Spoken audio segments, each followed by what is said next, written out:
Bem, você já pegou sua lição? Abra sua lição, a lição que vamos estudar no próximo domingo, portanto, é a lição de número 3, né?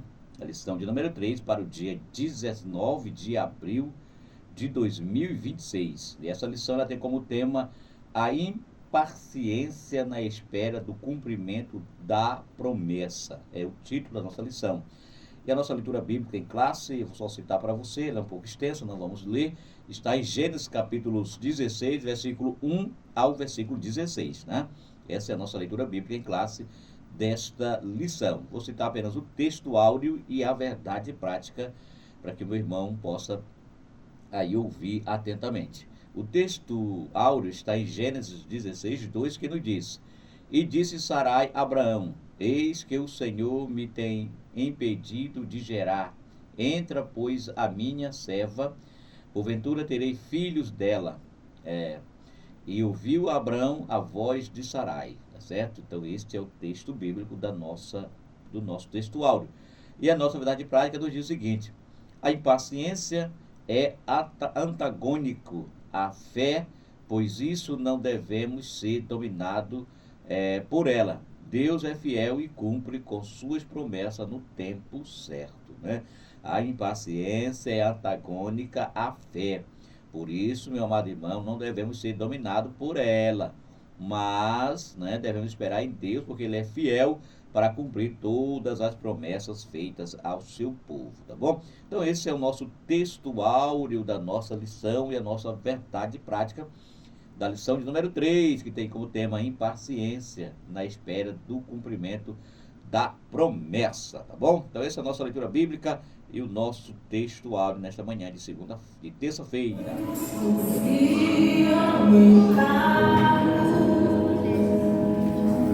E outros em seus cavaleiros, muitos te louvam com lábios, e um coração dividido,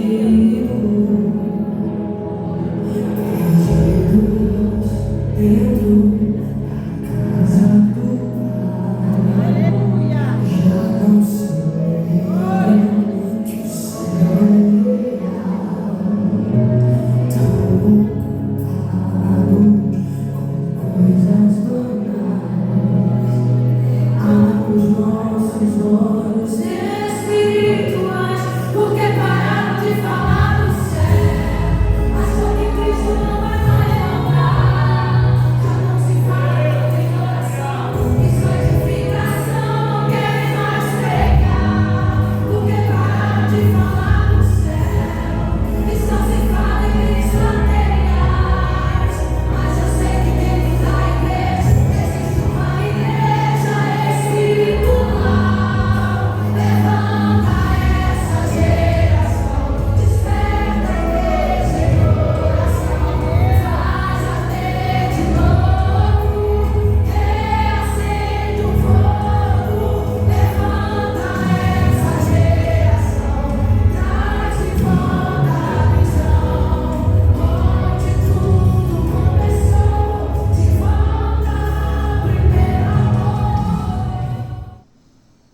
Muito bem.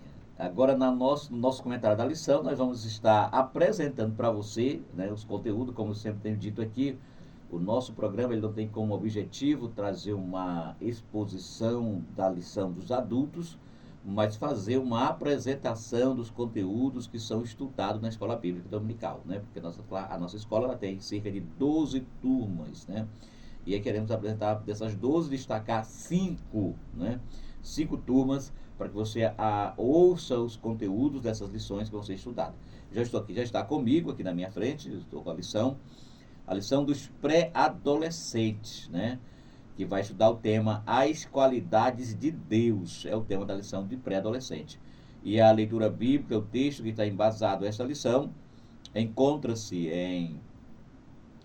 em Romanos, capítulo 1, versículo 19 ao versículo 20, né? É onde está embasado a nossa lição bíblica, tá certo? Portanto, o professor, nesta oportunidade, tem uma oportunidade ímpar de falar com os seus adolescentes sobre essas qualidades, como, por exemplo, apresentar as qualidades essenciais de Deus e destacar as qualidades que Deus compartilha, né?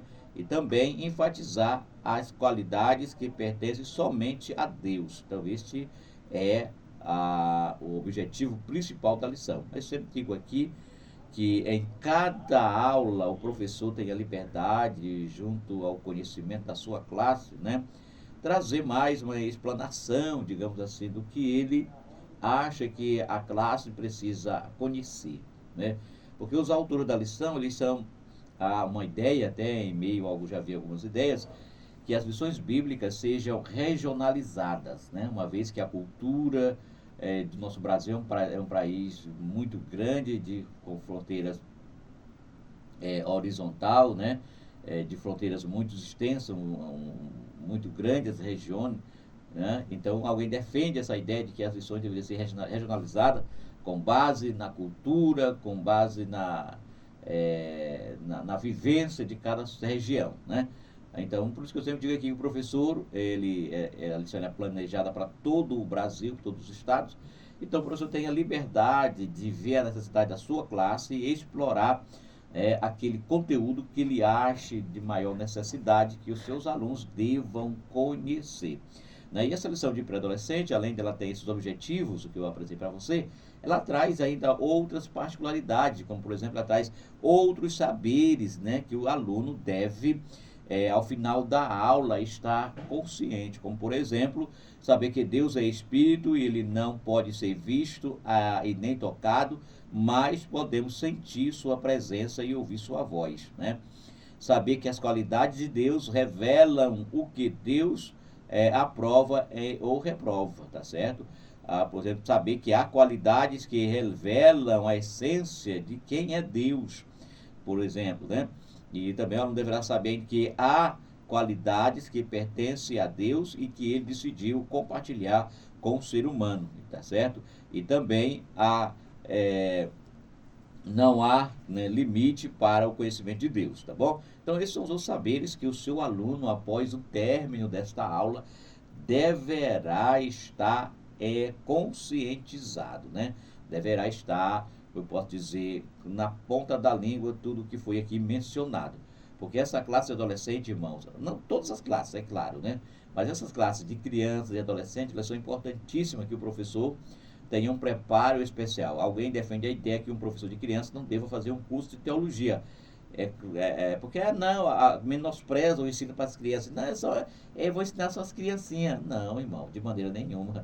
Você vai lidar com a palavra, com a Bíblia. Então, o professor de criança também precisa conhecer um pouco de teologia. Apesar da lição vir bem preparada, apesar da lição vir bem esquematizada, didaticamente bem organizada, mas mesmo assim não dispensa o conhecimento teológico do professor de criança e de adolescente, porque um tema vai gerando outro, um está ali interligado ao outro, vai puxando, tá certo? E precisa que esses professores tenham esse conhecimento mínimo de teologia para assim poder dar uma aula da escola bíblica dominical. Isso me referindo aos professores de criança, porque alguém banaliza, me permita usar essa expressão, banaliza o ensino para criança. Não, botar qualquer pessoa aqui para ser professor de criança, porque é só criança. Não, pelo contrário. Eu entendo que o professor de criança deve ser o mais preparado, tá? Porque ele vai trabalhar, vai lidar, vai começar na formação do caráter da criança. O adulto não, já está com o seu caráter definido, né? Agora a criança não, ela vai estar em desenvolvimento, o seu caráter e sobretudo o seu caráter cristão, tá bom? Então, um abraço aos meus professores de criança, aos nossos professores de criança da Escola Dominical e de Bacabal e de todo o Brasil que vai ouvir a nossa programação, tá bom? Então, eu apresentei para você o nosso conteúdo de pré-adolescente, que vai estudar o tema, vamos lá, o tema que eles vão estudar, as qualidades de Deus, tá certo? No próximo domingo, tá? Tenho agora aqui na minha mão, rapidinho, quero apresentar para você o nosso próximo conteúdo da nossa classe, tá certo? Que agora eu quero apresentar aqui para você, deixa eu ver aqui, o nosso próximo conteúdo da classe dos adolescentes, né? Adolescentes é o nosso próximo conteúdo que eu quero apresentar para você nesta oportunidade, este conteúdo maravilhoso que os nossos alunos vão estudar no próximo domingo, tá? No próximo domingo. Deixa eu abrir aqui o nosso... Abriu, muito bem, lição número 3. Número 3 é a nossa revista, né? O tempo passa rápido, né, meu irmão? Ontem já estava iniciando o trimestre, já estamos na lição 3. E o tema dessa lição é o semeador e a sua semente. É o tema da lição dos nossos adolescentes. E a base bíblica para ela está em Mateus, capítulo 13, verso 1 ao 9. E aí vai pular, vai para o 18, verso 18 ao verso 23. Então, essa é a base bíblica em que está estruturada a classe dos adolescentes. Adolescente que é de 12 e 13 anos, né? E o objetivo dessa aula, irmãos, é fazer com que ensinar aos nossos adolescentes sobre o valor da palavra de Deus, né? Acerca do poder transformador das Escrituras, né, na vida de quem nela crer, né? Olha a importância desse objetivo dessa aula, professor, né? Ensinar aos nossos adolescentes sobre o valor da palavra de Deus e acerca do poder transformador das Escrituras na vida de quem nela crer, tá certo? Esse é o nosso primeiro objetivo. E o segundo objetivo é descrever a condição dos solos apresentado na parábola, não é? E sua relação com o coração humano, tá? Esse é o segundo objetivo. E por fim, o terceiro objetivo da lição é ratificar a importância da frutificação no reino de Deus, tá?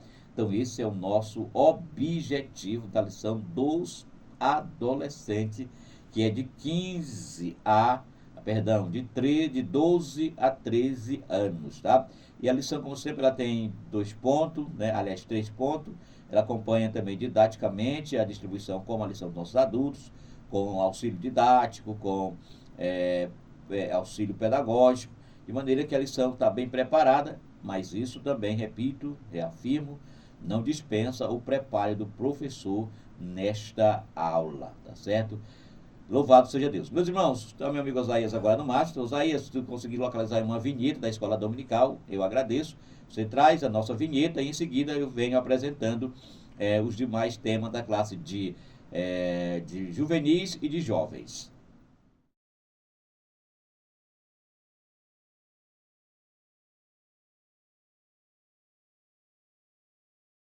Muito bem, estamos de volta com o nosso segundo bloco do nosso programa. Você viu aí as 10 razões para você frequentar a Escola Bíblica Dominical.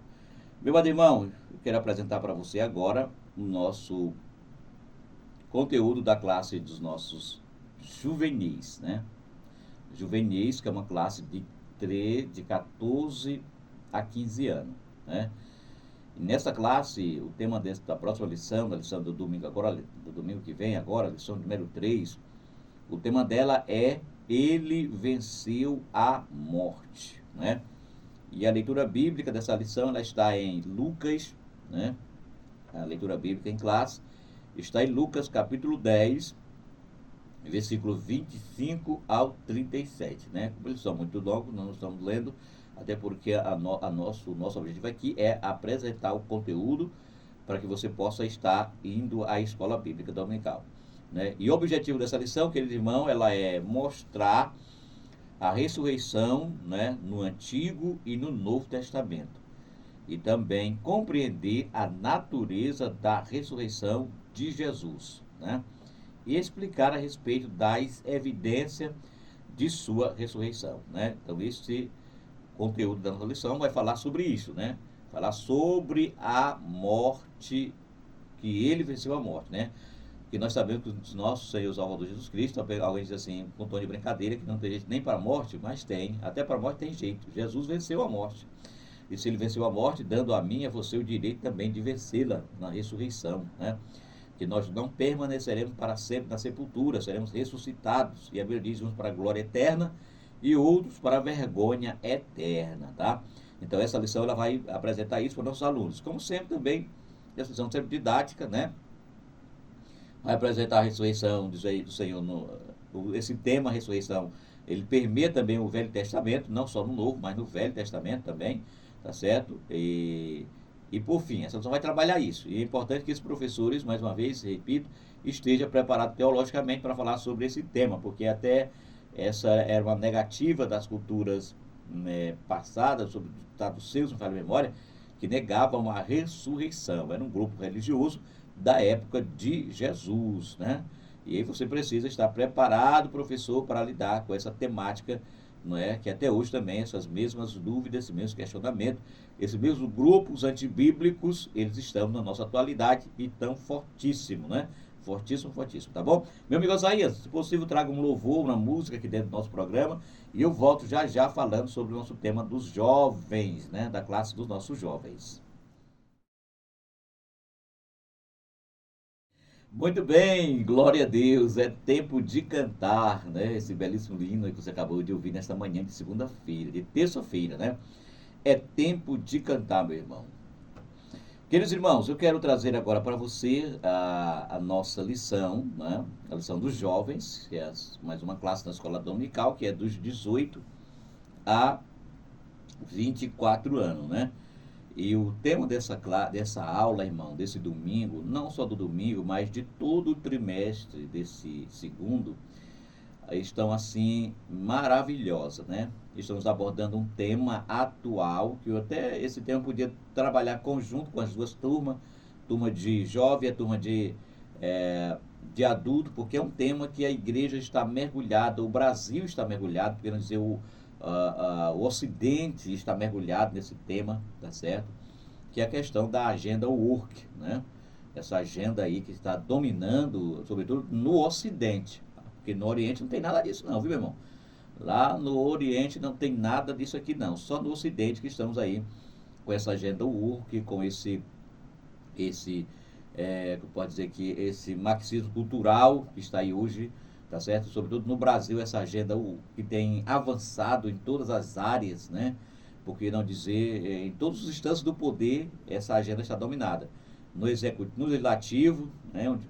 No judiciário e no executivo, né? Então, esse assunto dessa lição dos jovens, ela vem abordando pauta, né?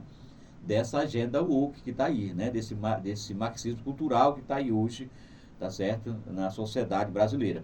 Como, por exemplo, o tema da lição do número 3 dos nossos jovens para o próximo domingo é a falácia do relativismo ético e moral. Só você ter uma ideia do texto principal dessa lição, que está em Oséias 5:20. Olha o que diz o texto, não?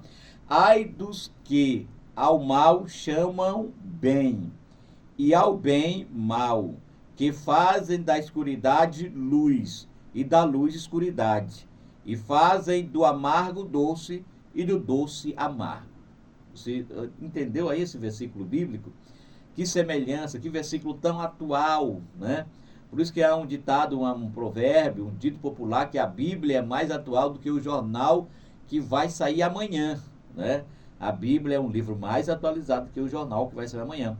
Você está vendo quanto tempo, séculos, esse versículo bíblico foi inspirado pelo Espírito Santo para que o profeta Isaías escrevesse. E hoje, na sociedade brasileira, sobretudo aqui no Ocidente, como eu já disse para você, estamos vivendo essa realidade aqui, né? Estamos vivendo essa realidade, né? E a fé cristã, irmão, ela afirma que Deus é a fonte da moralidade e que seus princípios revelados nas Escrituras são universais, imutáveis e essenciais para uma vida justa, né? Isso é a verdade que temos que guardar no coração e guardar na mente. Que verdade é essa, pastor Ibamar? Que a nossa fé, que a fé cristã, ela afirma que Deus é a fonte da moralidade, né? E que seus princípios revelados nas Sagradas Escrituras são universais. Além disso, são imutáveis, ou seja, que não mudam, né? E que são essenciais para uma vida justa, que são essenciais para uma sociedade justa, que são essenciais para manter o equilíbrio da sociedade. Porque, irmão, o homem sem o freio moral, né? O homem sem o freio ético e moral, como diz, né, alguns, ele auto se destrói. Porque o ser humano eu e você precisamos de limites, porque sem limite nós nos destruímos, né? E eu digo não só o homem, mas toda uma sociedade, toda uma civilização. Então a Bíblia, ela é esse freio ético e moral aos seres humanos, tá certo?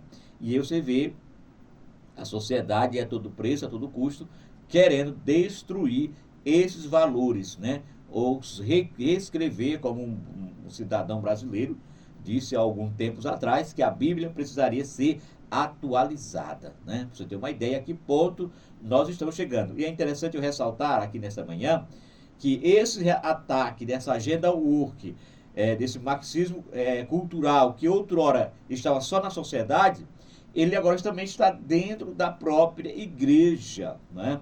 Há correntes teológicas abraçando esses movimentos, né? Como você pode ver na Igreja Católica, existe lá o movimento da teologia da libertação, que trouxe toda essa agenda woke para dentro da Igreja Católica. Então, tá que você vê aí os grupos de católicos, né, padres, né, abraçando esse grupo e outros contra. No evangélico, no evangelismo, me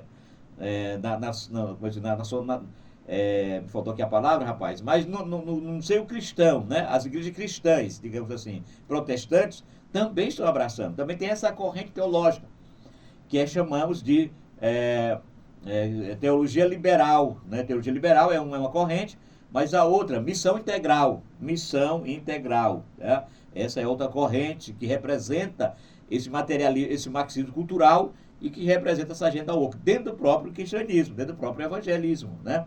Para você ter uma ideia da importância, meu amado irmão, desse conteúdo da lição da classe dos jovens que estão estudando nesse trimestre. Daí essa lição do próximo domingo, o tema específico dela é a falácia do relativismo ético e moral. E o objetivo dessa lição, meu amigo professor, meu amigo aluno, é mostrar o conceito e a natureza do relativismo moral, tá certo? Analisar a perspectiva bíblica sobre a moral e esclarecer o impacto do relativismo na sociedade e na igreja, tá?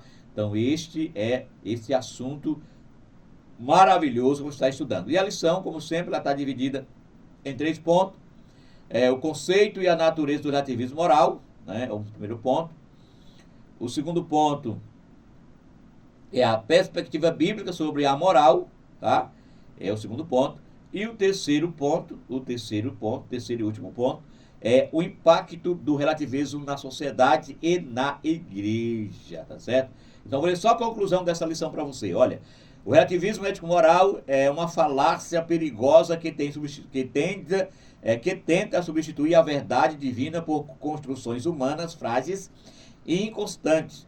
Como cristãos, somos chamados a permanecer vigilantes, firmes na fé, praticando a justiça e sendo luz em todo mundo, né? Em todo mundo que relativiza, tá? Que relativiza o bem com o mal. Nossa resposta deve ser sempre pautada no amor, mas também na fidelidade à verdade revelada por Deus. Só assim poderemos oferecer ao mundo não apenas uma opinião moral, mas a esperança segura de uma vida moldada pela ética do reino de Deus, tá bom? Então você, professor dessa classe, tá? Se prepare bem para dar uma aula, tá certo? E você aluno dessa classe, não perca no próximo domingo, tá certo? Esta aula que vai ser assim maravilhosa. Meu amigo Osaías, traz um jingle da EBD e eu volto já já com o conteúdo de adulto. Voltamos com o nosso último bloco. Eu tenho 10 minutos para te apresentar rapidinho o conteúdo da lição dos adultos, né? Dos adultos. E nesse trimestre, irmãos, estamos estudando o seguinte tema: homens dos quais o mundo não era digno. O legado de Abraão, Isaque e Jacó, né? E a lição de número 3, estamos chegando já nela, caminhando já na nossa revista. Estamos chegando na lição número 3, tem como tema a impaciência na espera do cumprimento da promessa. E nós já lemos para você o nosso texto áureo, a nossa verdade prática. Eu quero agora só mencionar os pontos da lição para você, tá? Ela começa com a introdução, aí tem o primeiro ponto, o pai da fé e a tentativa de ajudar a Deus, é o primeiro ponto. O nosso segundo ponto é o que Deus conduz, nosso segundo ponto aqui é as consequências de agir por conta própria, é o segundo ponto. O terceiro ponto, o que Deus conduz à história, né? Esse é o segundo ponto, é o terceiro e último ponto, aí vem a nossa conclusão. Meu irmão, veja que o tema dessa lição também é importantíssimo, o legado desses homens, né, que fizeram história na Bíblia, não é, que desenrolaram toda uma descendência para que chegasse até nós, né, para que o Salvador chegasse até nós, e eles deixaram o seu legado de fé, o seu legado de perseverança, o seu legado de confiança, que é aqui no caso de Abraão especificamente, né, o seu legado de esperança, né, porque a história da Bíblia, a história do povo de Deus, ela é construída por esses homens e por essas mulheres, né?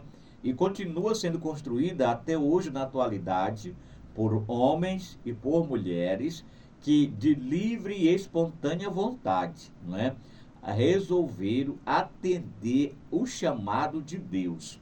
Resolveram atender o chamado de Deus e também a viver conforme as orientações de Deus. Veja que nesse caso dessa lição aqui, a coisa saiu um pouco do eixo, porque o homem aqui não quiseram esperar as promessas de Deus, quer dizer, quiseram sair um pouquinho daquilo que Deus tinha orientado. Se Deus disse a Abraão que dele deu uma grande promessa a ele, que ele seria pai de uma grande nação, não é? Que ele seria o pai de uma grande nação, e diante das circunstâncias, a visão de Deus era que Abraão seria, ou seja, a promessa de Deus é que Abraão seria o pai de uma grande nação. Esse era o projeto de Deus. Mas humanamente, olhando para o tempo da chamada de Abraão, olhando para a idade de Abraão, olhando para a idade de Sarai, depois veio chamar Sara, sua esposa, e ainda, além de tudo isso, tem um outro fator agravante, que ela era estéril, não podia ter filhos, né? Então, como nos olhos humanos, haveria de se cumprir essa promessa, né? E aí que entrou aqui a falta de confiança, digamos assim, da esposa, né? Da esposa. Lembra que esse projeto não partiu de Abraão. Abraão continuou firme, confiante na promessa, né? Se o senhor ler o texto de abertura, o texto de leitura bíblica em classe, vamos perceber isso, que não partiu de Abraão a ideia de dar uma mãozinha a Deus, mas partiu de Sarai, sua esposa, devido a sua circunstância. Isso é razoável, irmão. Isso é aceitável, porque, humanamente falando, estava dentro de toda a perspectiva humana, era impossível. Então, era natural que Sara tivesse essas dúvidas, né? Essas dúvidas e essa impaciência, digamos assim, né? Que é o tema da lição do próximo domingo. A impaciência na espera do cumprimento da promessa. Porque a impaciência, irmão, é uma das tentações mais sutis, né? A impaciência é uma das tentações mais sutis e perigosa na minha vida cristã, tá? E na sua vida cristã, meu amado irmão. Eu sei que esperar não é fácil. Se alguém me disser que esperar é fácil, não é. A espera, ela é angustiante. A espera, ela traz inquietação. A espera traz incômodo. Então não é fácil, né? Mas essa impaciência, ela é perigosa para mim como cristão e para você como cristão. Quantas precipitações algumas pessoas impacientes têm se metido? Eu vou citar só um exemplo pálido aqui. Quantos acidentes de trânsitos, não é? Ou quantas mortes não têm acontecido pela impaciência de motoristas irresponsáveis que avançam sinais, seu Osaías Alves, motoristas irresponsáveis que avançam sinais, que fazem ultrapassagem perigosa, simplesmente pela impaciência de não esperar ir atrás de um carro. Eu fico usando, quando eu estou no sinal de trânsito, mal o sinal de trânsito abre, o cara atrás já está buzinando, Ah, meu irmão, o sinal abriu agora, meu querido. Então, essa impaciência, eu estou trazendo apenas um exemplo pálido do nosso dia a dia corriqueiro, que eu, como condutor de moto, enfrento. Né? O meu amigo Oséias Alves, como condutor de carro, enfrenta. Né? Essa impaciência, essa loucura. Calma, meu irmão, calma. Então, ela traz, é uma tentação de passagem, para você nessa manhã, é uma tentação sutil e perigosa da vida cristã, tá? Não surge o desejo de pecar, mas o desejo de ver o bem acontecer. Porém, o nosso tempo, né? No nosso tempo, do nosso jeito, segundo os nossos métodos, tá? Amados irmãos, este relato, né, de como o pai da fé, junto com sua esposa Sarai, tentaram ajudar a Deus, né? Diga-se de passagem, eles tentaram ajudar a Deus a cumprir a promessa, né? A cumprir a promessa, né? Aí surge aqui uma pergunta para nós. Quem de nós nunca, né? Nunca se cansou de esperar pelo tempo de Deus, né? Quem de nós não se cansou, né? É claro que você está me ouvindo aqui, com certeza já veio na sua mente aí rapidinho alguma impaciência sua com relação a uma promessa de Deus, com relação ao que Deus prometeu para você, tá certo? Porque quem nunca foi tentado, irmão, a tomar as coisas em suas próprias mãos, acreditando que estava facilitando o cumprimento da promessa divina, né? Então, nessa lição fica uma lição para que nós possamos aprender. E esta lição, ela nos confronta, né? Ela nos confronta com essa verdade incômoda, né? Com essas verdades incômodas, mas, no entanto, essenciais para o nosso aprimoramento, essenciais para o nosso crescimento na fé, essenciais para o nosso crescimento na espera de que aquilo que Deus tem prometido para cada um de nós. Porque, irmão, Deus não precisa da nossa ajuda. Deus não precisa da minha ajuda.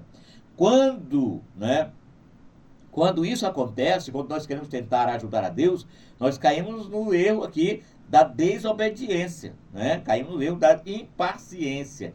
Porque, irmão, os propósitos de Deus, eles se cumprirão no tempo perfeito, né? No tempo perfeito e do jeito que Deus planejou, né? Através dos meios que Ele escolhe. Deus escolhe cada meio, irmãos, para cumprir essas promessas na nossa vida, que a gente fica meio boquiaberto e surpreso. Né? A gente fica surpreso porque para Deus não é surpresa o meio que Ele vai utilizar para cumprir a promessa na minha vida e na sua vida. Mas para nós, seres humanos, ficamos surpresos no meio, do jeito, da forma que Ele escolhe. Então, a nossa responsabilidade, irmão, não é apressar a Deus, não, de maneira nenhuma, mas a minha responsabilidade é confiar, né? Confiar nele, obedecer, mesmo quando tudo parece o contrário, mesmo quando tudo parece insuportável, mesmo quando tudo parece não ter solução. A nossa responsabilidade não é ajudar, porque se assim for, né, ele deixa de ser soberano, ele deixa de ser Deus, em vez de quem eu vejo algumas pessoas que querem entender tudo sobre Deus, querem conhecer tudo sobre Deus, né? Meu irmão, se eu e você conhecemos tudo sobre Deus, entendemos tudo sobre dele, ele deixa de ser Deus e quem passa a ser Deus somos nós, né? Somos nós. E a gente fica maravilhado, né, e surpreso com a forma como ele age, né? Então, nosso primeiro ponto da nossa lição, né, fala o pai da fé e a tentativa de ajudar Abraão, né? Perdão, pai da fé e a tentativa de ajudar a Deus, né? É compreensível, irmão, a dor de Sarai, é compreensível a dor e o peso, né, cultural daquela sociedade da época ela não poder ter filho, né? Em ser estéril. É compreensível isso, porque no versículo 1 ele estabelece logo o problema aqui. Ora, Sarai, mulher de Abraão, não lhe dava filhos, né? Esta simples declaração, né, carregava um peso imenso na cultura patriarcal, né? Porque a esterilidade era vista não apenas como uma pessoa, não apenas como uma tragédia, né, pessoal, mas como uma descarga social e até um sinal de divisor, sinal de um desfavor divino. Como que alguém que é abençoado por Deus, né? Como que alguém que vive os caminhos do Senhor não pode ser, como pode ser, não ter um privilégio simples de ser mãe, de ter a dádiva simples de ser mãe, se todas as pessoas da época, né? Ou, por exemplo, toda uma sociedade, todas as mulheres, né? Tinham esse privilégio e ela não. Então, para ela, com certeza, ela carregava esse peso, né? Carregava esta dor, digamos assim, que era aguda e constante, né? E é por isso que é compreensível que ela teve aí essa tomada de decisão de ajudar, de dar a mãozinha, né? Então, a proposta humana para suprir o que Deus ainda não havia realizado. Irmão, ao dizer, o Senhor tem me impedido de dar luz, toma, pois, a minha serva, Sarai, reconhece o domínio de Deus sobre a vida, mas também ela tenta contornar seu tempo e seu método ao plano, né? Porque no plano de Deus, que Deus incluía algo, né? No plano de Deus, Deus jamais ia concluir algo incultural, digamos, algo não aceitável, né? Mas Sarai, ela cria uma solução própria para alcançar algo que acreditava ser a vontade de Deus. E aqui nós vemos, irmãos, aqui nós vemos o contraste entre a fé, né, obediente, e a presunção, tá certo? A presunção e, vou dizer, e a apressada, quando tentamos ajudar a Deus. Nós caímos, sabe o quê? Caímos no mesmo erro, né? Porque isso nós estamos querendo manipular, vou manipular aqui a circunstância, vou mexer aqui meus dedinhos, meus pauzinhos, né? Vou manipular essa circunstância aqui ao meu favor, né? Essas são as nossas justificativas, né? Que nós damos para essas decisões que não nascem, repito mais uma vez, que não nascem da confiança em Deus, mas nasce da ansiedade, né? Da ansiedade, tá certo? E aí, aqui dentro do nosso ainda dentro do nosso primeiro ponto, o segundo subponto vai falar sobre a ilusão dos substitutos e a reafirmação divina no verdadeiro plano, né? Então, nós vemos claramente essa lição, ela vai permear, essa lição, o eixo central dela vai ser essa abordagem, né? Despertando dessa confiança que nós devemos ter nas promessas que Deus fez. Porque aí você deve perguntar assim, mas pastor, e por que Abraão, sendo detentor da promessa, sendo aquele que Deus deu a ele a promessa, por que Abraão concordou tão prontamente com a ideia de Sarai, né? Por quê? Aí você deve se fazer essa pergunta. O texto não nos diz, nós lemos a Bíblia Sagrada atentamente sobre em particular esse tema, o texto não nos diz, mas nós podemos, né? Nós podemos inferir algumas possibilidades. E a primeira possibilidade que eu digo para você aqui é que talvez ele também estivesse cansado, né, de esperar e viu isto como uma solução razoável, né? Talvez Abraão estava cansado de esperar, a idade avançada, chegando já à velhice, e aí ele viu isso razoável, achou razoável, né? Talvez ele quisesse aliviar a dor da esposa, né? Quem sabe, né?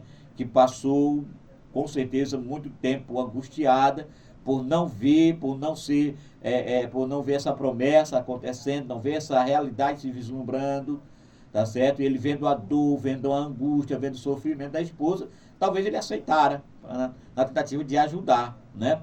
Ou talvez a proposta parecesse culturalmente legítima e ele não viu nenhum problema, tá certo? Em aceitar essa proposta, tá? Talvez ele tenha racionalizado que Deus poderia usar este método, né? Talvez todas essas quatro hipóteses aqui poderia ter acontecido, não é? Seja o motivo pelo qual Abraão aceitou prontamente a ideia de Sarai a dar uma mãozinha para Deus no que se refere aos seus cumprimentos. Meu irmão, como eu disse, nosso objetivo aqui não é dar uma aula expositiva, mas é pincelar pontos da lição para que você tenha o interesse, tenha o desejo para que vá a escola bíblica dominical no próximo domingo. E eu encerro aqui, finalizo aqui, tá certo? Convidando o meu irmão, convidando a minha irmã, para que você, no próximo domingo, vá à escola bíblica dominical, porque esse tema dessa lição, ele identifica muito conosco, né? Ele se identifica muito com a nossa sociedade atual, com o nosso estilo de vida atual, a impaciência, a pressa, a não espera, e aqui não só nas promessas de Deus, mas na área da vida social como um todo. Esse tema está intrinsecamente ligado. E é por isso que, se fosse você, eu não perderia a escola bíblica no próximo domingo.